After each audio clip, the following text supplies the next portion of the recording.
Every Sunday morning, you make a decision. And it's the biggest decision of your week.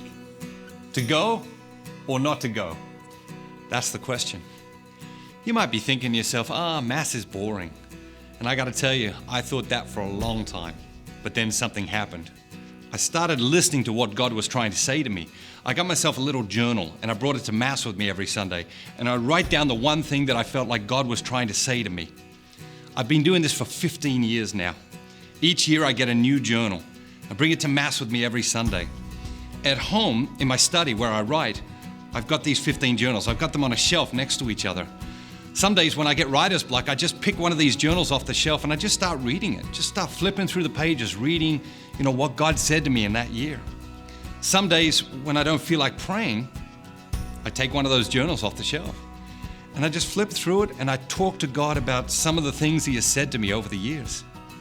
It's amazing the things that God will say to us when we start to listen. You see, every relationship improves when we really start to listen. And most of us have never ever started listening to God. I hope you go to Mass every Sunday for the rest of your life so that God can nourish you with the Eucharist. But I also hope you start to appreciate the bigger picture. God has declared Sunday, the Sabbath day, as a day of rest. In Genesis chapter 2, verse 2, we read about God resting on the seventh day. Why? Why did God rest? Was He tired? No, God doesn't get tired. God's a pure spirit. Pure spirits don't get tired. God doesn't experience fatigue like we human beings do. So why did God rest? He rested because He foresaw our need for rest. He wanted to show us how to live. He wanted to demonstrate that rest is a good thing and something that we all need. You have a legitimate need for rest. The Sabbath is God's response to your physical and spiritual need for rest and renewal. And nothing will renew you like receiving the Eucharist.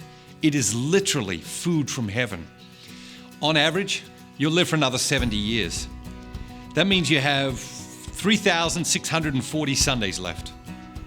Don't waste a single one. It may seem like a lot right now, but you'd be amazed how quickly life passes. I feel like it's 6 months ago when I was sitting right where you are right now, preparing for confirmation. That was 25 years ago. You have a lot of decisions to make. Getting yourself to Mass on Sunday and receiving the Eucharist will help you make better decisions in every area of your life.